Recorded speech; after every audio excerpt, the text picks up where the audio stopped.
சூப்பரான ஒரு சத்தான முருங்கைக்கீரை சாம்பார். அதை எப்படி வைக்கலாம் அப்படிங்கிறத நம்ம பார்க்கலாம். இப்போ முருங்கைக்கீரையை உருவி ஒரு பவுலில் நம்ம தனியாக வச்சு வச்சுக்கலாம். துவரம்பருப்பு, பைத்தம்பருப்பு கொஞ்சம் இது நல்லா வாஷ் பண்ணி நம்ம குக்கரில் வேக வச்சுக்கலாம்.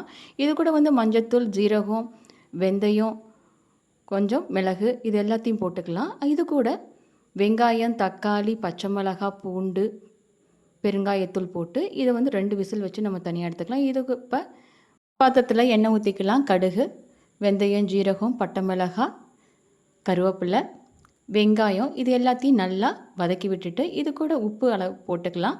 தக்காளி போட்டு இது கூட நல்லா வதக்கி விட்டுக்கலாம். குழம்புத்தூள் போட்டு அதையும் நல்லா வதக்கி விட்டு இப்போ நம்ம உருவி வச்சுருக்கிற கீரையை இது கூட போட்டு நல்லா வதக்கி விட்டுட்டு வேக வச்சுருந்த பருப்பையும் தண்ணியும் இது கூட நல்லா ஆட் பண்ணி நல்லா கொதிச்சிட்டு இருக்கும் போது கொஞ்சம் புளி தண்ணியை கரைச்சி ஊற்றி நம்ம சாப்பிட்டோம் அப்படின்னா இது கூட நெய் கலந்து சாப்பிட்டீங்க அப்படின்னா கம கமன்னு ஒரு சூப்பரான சாம்பார்.